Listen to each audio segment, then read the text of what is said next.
Hi amigos, welcome to JE question of the day, question number 9. ఈ question sequences and series topic నుంచి నేను high weightage chapters for JEE mains maths అని ఒక topic చేశాను, ఒక video చేశాను. ఆ వీడియోలో మీరు కనుక చూసుకుంటే సీక్వెన్సెస్ అండ్ సిరీస్ టాప్ 5 ర్యాంకులో వన్ ఆఫ్ ద టాపిక్ ఉంటుంది. నాకు గుర్తుకున్నంత వరకు టాప్ 10లో అయితే డెఫినెట్గా ఉందన్నమాట. అంటే ఈ చాప్టర్ని నేను ఎట్లా కన్సిడర్ చేస్తానంటే చాలా తక్కువ కాన్సెప్ట్స్ ఉంటాయి అండ్ చాలా ట్రిక్స్ ఉంటాయి. సో వెరీ స్కోరింగ్ టాపిక్ అనమాట. క్వశ్చన్స్ చేసుకుంటూ వెళ్తే పక్కా మనము ఆ గ్రిప్ని పట్టుకోవచ్చు. మనం మీకు ఒక క్లాసిక్ క్వశ్చన్ నేను చెప్పేది ఎక్స్ప్లెయిన్ చేయడంలో ఒక క్లాసిక్ క్వశ్చన్ ఈ క్వశ్చన్ ఏంటంటే వాడు ఏమంటాడు, బాబు నీకు ఒక ఏపీ ఇస్తున్నాను, A1 నుంచి A24 వరకు. అఫ్కోర్స్ 24 టర్మ్స్ ఉన్నాయంట ఏపీలో, A1 నుంచి A24 వరకు. వాడు ఒక ఫలానా రిలేషన్షిప్ ఇచ్చి ఇది 225 బాబు, నాకు ఆ మొత్తం 24 టర్మ్స్ యొక్క సమ్ చెప్పగలుగుతావా అంటాడు. అయితే మనకి ఈ క్వశ్చన్ చూడగానే మనకు బ్రెయిన్లో ఇమీడియట్గా వచ్చేవి 2-3 థింగ్స్ వస్తాయి. అవి ఏంటో చూద్దాం. ఇప్పుడు మనకు వచ్చేది ఏంటంటే, నాకు సమ్ ఆఫ్ టర్మ్స్ ఇన్ ఏపీలో 2 ఫార్ములాస్ ఉన్నాయి. ఏంటది? ఒకటేంటంటే n/2 into 2a plus n-1 into d, ఇదొక ఫార్ములా. ఇంకొక ఫార్ములా ఏంది? సమ్ ఆఫ్ ఇప్పుడు అంటే సమ్ ఆఫ్ n టర్మ్స్ అని, అంటే ఇక్కడ ఏంది సమ్ ఆఫ్ 24 టర్మ్స్ అని, అంటే n24 అవుతుంది. ఏ అనేది ఫస్ట్ టర్ము, డి అనేది కామన్ రేషియో. నాకు ఇంకొక ఫార్ములా కూడా ఉంది భయ్య. ఏంటది? ఎస్ఎన్ని ఎలా రాసుకోవచ్చు అంటే n/2, 2a అంటే a plus n-1 into D కదా.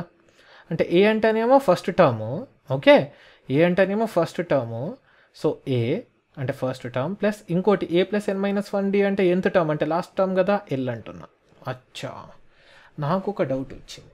ఏంటంటే మరి నేను ఈ ఫార్ములా యూస్ చేయాలా, ఈ ఫార్ములా యూస్ చేయాలా? యాజ్ ఆఫ్ నౌ ఏంటి, ఆడు ఫస్ట్ టర్మ్ A1 ఇవ్వలేదు, కామన్ డిఫరెన్స్ ఇవ్వలేదు. సో నాకు ఒక ఏమనిపించిందంటే మేబీ నేను ఈ సెకండ్ యూస్ చేయాలేమో అనిపించింది. బట్ సెకండ్ యూజ్ చేసినప్పుడు n అంటే 24 కదా. సో అంటే ఏంది, S24 కనుక యూస్ చేస్తే 24/2, ఏ అంటే ఫస్ట్ టర్ము అంటే ఏమవుతుంది A1 ప్లస్ ఎల్ అంటే లాస్ట్ టర్ము అంటే ఏమవుతుంది 24, అంటే ఎంత వస్తుంది నాకు అంటే 12 ఇంటూ A1 ప్లస్ A24 వస్తుంది. ఇది బాగానే ఉంది. ఇప్పుడు పెద్ద లొల్లి స్టార్ట్ అయ్యింది నాకు. ఇక్కడ A1 ఇక్కడ A24 ఉన్నాయి, మిగతాదంతా ఏదో ఉంది. అది తెలిస్తే కానీ నేను A1 plus A24 కనిపెట్టలేను. A1 plus A24 సపరేట్గా నాకు వస్తే కానీ దీంట్లో సబ్స్టిట్యూట్ చేసి నాకు S24 రాదు. సో నాకేమనిపించిందంటే ఎలా కనిపెట్టవచ్చు. అయితే నాకు ఏపీ చదువుకున్నప్పుడు రకరకాల ప్రాపర్టీస్ చదువుకున్నాను భయ్య.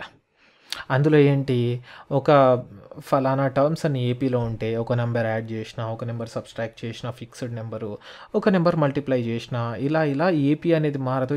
ఇలా చదువుకుండడంలో సడన్గా నాకు ఒక బల్బ్ వెలిగింది.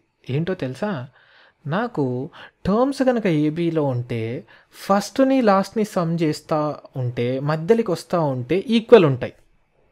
ఏంటి సార్ ఏమంటున్నారు అసలు నాకు అర్థం కావట్లేదంటే, నాకు A1, A2, A3 అలా లాస్ట్ టర్మ్ ఎంత భయ్యా an, ముందుది ఎంత వస్తుంది an-1, ముందుది ఎంత an-2, ఇలా టర్మ్స్ ఉంటాయి కదా. ఈ టర్మ్స్ అన్నీ ఉన్నప్పుడు నాకు ఏపీ ప్రాపర్టీ ఎలా ఉంటుందో తెలుసా, A1 plus an, A2 plus an-1 దానికి ముందల టర్ము, A3 ప్లస్ an-2, ఇలా గనక సమ్ చేస్తే అన్నీ ఈక్వల్ ఉంటాయి. అంటే వాడు ఏమంటున్నాడంటే A1 first plus last, A1 plus an is equal to A2 plus ఇది లాస్ట్ నుంచి రెండోది an-1 ప్లస్ ఫస్ట్ నుంచి మూడోది ఈజ్ ఈక్వల్ టు ఫస్ట్ నుంచి మూడోది A3 ప్లస్ లాస్ట్ నుంచి మూడోది అంటే an-2, ఇలా ఫర్ ఎవర్ అలా అయితానే ఉంటాయి. అయితే ఇది ఈక్వల్ టు సపోజ్ టర్మ్స్ కనుక ఆడ్ నెంబర్ ఉంటే ఒకటి మధ్యలో మిగిలిపోతుంది కదా. ఎందుకు, సపోజ్ 7 అంటే అటువైపు 3 ఇటువైపు 3, మధ్యలో 4th మిగిలిపోతుంది కదా. మల్టిప్లైడ్ బై 2 ఉంటుంది, 2 టైమ్స్ అవుతుంది. ఓకే, గుర్తుపెట్టుకోండి, ఇది 2 టైమ్స్ అవుతుంది. So A2 plus A6, A3 plus A5 is equal to ఇక్కడ A4 మిగిలిపోయింది కదా, దానికి 2 టైమ్స్ అవుతుంది. సో ఇది నాకు చాలా చాలా ఇంపార్టెంట్ ప్రాపర్టీ. మల్టిపుల్ టైమ్స్ అడ్వాన్స్డ్లో కూడా దీని మీద క్వశ్చన్ ఇచ్చాడు. అదే నాకు ఈవెన్ నెంబర్ ఉంటే ఏమవుతుంది? ఈవెన్ అంటే ఏంది? సపోజ్ నాకు 6 తీసుకుందాం ఈవెన్ కాబట్టి. A1, A2, A3, A4, A5, A6. ఇప్పుడు పేర్స్ ఎలాగో ఉంటాయి కదా, A1, A6, A2, A5, A3, A4. ఏం మిగిలిపోలేదు కదా. సో మల్టిప్లై 2 చేయాల్సిన అవసరం లేదు. So A1 + A6, A1 + A6 = A2 + A5, A2 + A5 = A3 + A4. So ఇలా పేర్ అన్ని ఫస్ట్ నుంచి లాస్ట్ నుంచి ఈ 3 సమ్మేషన్ కనుక చేస్తే అన్నీ ఈక్వల్ వస్తాయి. సో ఏంటి సార్ ఇదంతా ఎందుకు చెప్తున్నారు నాకు? ఇది మనకు ఈ ప్రాపర్టీకి మన క్వశ్చన్కి సంబంధం ఏంటంటే చెప్తాను మీకు. మన క్వశ్చన్లో A1 + A24 కనుక వస్తే డీల్ డన్ భయ్యా. అయితే మనం ఒకసారి చూసుకుందాం. నాకు ఎలా ఉంటాయంటే టర్మ్స్ A1, A2, A3 ఇలా డాట్ ఇలా వెళ్తూ నాకు ఎక్కడి వరకు ఉంటాయి భయ్యా? A24 వరకు ఉంటాయి. 24 టర్మ్స్. అఫ్కోర్స్ 24కి ముందలున్న టర్మ్ ఏది? 23. అలాగే ఇంకా ముందలున్న టర్మ్ ఏది? 22. చాలా సింపుల్. ఏంటంటే నాకు సమ్మేషన్ చేసేటప్పుడు ఫస్ట్ అండ్ లాస్ట్ మళ్ళీ ఒక స్టెప్ వెళ్తే A2 ప్లస్ లాస్ట్ నుంచి ఒక స్టెప్, ఫస్ట్ నుంచి ఒక స్టెప్ ఇలా వెళ్తే లాస్ట్ నుంచి ఒక స్టెప్ ఇలా రావాలి. నాకు వచ్చిన డౌట్ ఏంటంటే ఫస్ట్ నుంచి 3 స్టెప్స్ ముందుకెళ్తే ఎంత, లాస్ట్ నుంచి కూడా 3 స్టెప్స్ బ్యాక్ రావాలి. అంతే సింపుల్. అంటే నాకేంటి A1 + A24, A1 + A24 అంటే ఈ రెండు మ్యాచింగ్ ప్లస్ చేస్తే ఈక్వల్ టు నెక్స్ట్ ఏం రావాలి? A2 + A23. నాకు అనవసరం, ఎందుకు? ఇక్కడ లేదు కాబట్టి. నెక్స్ట్ ఏంది? A3 + A22 కూడా ఈక్వల్ అవుతాయి. నాకు అతను అవసరం. మరి నెక్స్ట్ నాకు కావాల్సింది ఏంది? ఈ రెండు సెట్ అయిపోయినాయి, బాగానే ఉంది. A5కి ఏది సెట్ అవుతుంది? సో = A1కి A4కి నేను వెళ్ళాలంటే ఎన్ని స్టెప్స్ ముందుకు వెళ్ళాలి? 4 స్టెప్స్ ముందుకు వెళ్ళాలి. ఎందుకు? A1కి 4 స్టెప్స్ ముందుకెళ్తే 5 వస్తుంది. మరి 24 నుంచి 20కి రావాలంటే ఎన్ని స్టెప్స్ నేను బ్యాక్వర్డ్ వేయాలి? 4 స్టెప్సే కదా. 24 - 4 ఎంత? 20 కదా.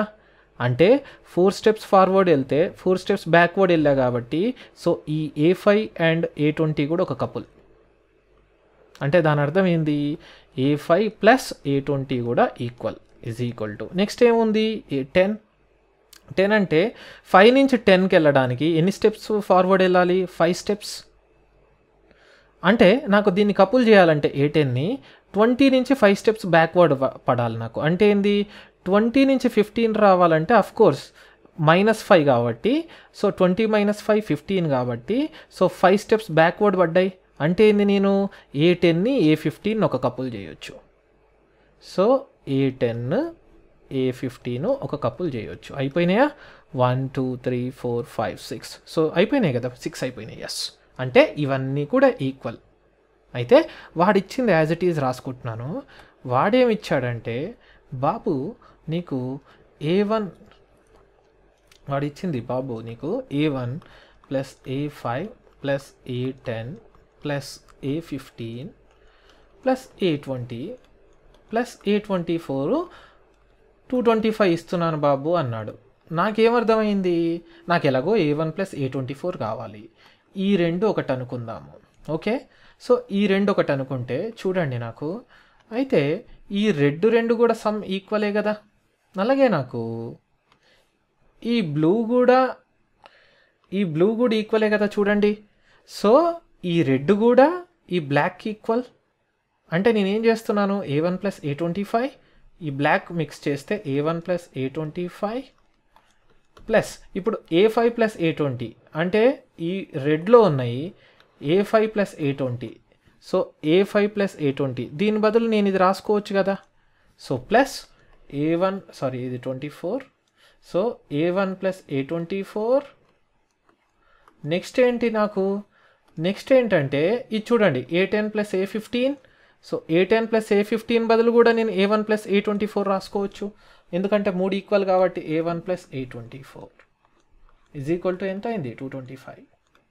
సో ఈ 3 ఈక్వల్ కాబట్టి so x + x + x 3x కదా. So 3 times of A1 + A24 = 225. So ఎంత వస్తుంది? 75. సో A1 ప్లస్ A24 ఎంత వచ్చింది నాకు? 75 వచ్చింది. ఈ క్వాంటిటీ నేను తీసుకెళ్ళి ఇక్కడ సబ్స్టిట్యూట్ చేయొచ్చు. సో నాకు S24 ఎంత వస్తుంది? So S24 is equal to ఇది 12. So 12 into A1 plus A24 ఎంత వచ్చింది? 75. So 12 into 75. సో ఇది నాకు టోటల్గా ఆన్సర్ ఎంత వస్తుందంటే 900. So some of the 24 terms నాకు ఈ ఆన్సర్ ఎంత? టోటల్గా 900 వస్తుంది. అయితే ఏంటి సార్ ఈ క్వశ్చన్ నుంచి మనం ఏం నేర్చుకోవచ్చు అంటే, ఎస్, మనకున్న ప్రాపర్టీ అరిథమెటిక్ ప్రోగ్రెషన్ యొక్క ప్రాపర్టీ ఏదైతే ఉందో, సపోజ్ నాకు A1 A2 ఇలా ఇలా ఇలా నాకు an-1 an ఇలా కనుక ఉంటే first plus last term A1 plus an is equal to second plus last before అంటే A2 ప్లస్ an-1 ఇలా ఇలా. ఇన్ఫ్యాక్ట్ ఫార్వర్డ్ ఎన్ని స్టెప్పులు వేస్తే బ్యాక్వర్డ్ కూడా సేమ్ స్టెప్స్ కనుక వేస్తే వాటి సమ్ కూడా ఈక్వల్ ఉంటుంది. సో ఇలా ఈజ్ ఈక్వల్ టు నాకు ఆడ్ నెంబర్ ఆఫ్ టర్మ్స్ ఉంటే ఆ మిగిలిపోయిన ఆడ్ టర్మ్ ఉంటుంది కదా, 2 ఇంటూ ఆ మిగిలిపోయిన ఆడ్ టర్మ్. అదే నాకు ఈవెన్ నెంబర్ ఆఫ్ టర్మ్స్ ఉంటే ఇది ఉండదు, ఓన్లీ ఇదే ఉంటుంది. సో ఈ అరిథమెటిక్ ప్రాపర్టీ చాలా చాలా ఇంపార్టెంట్.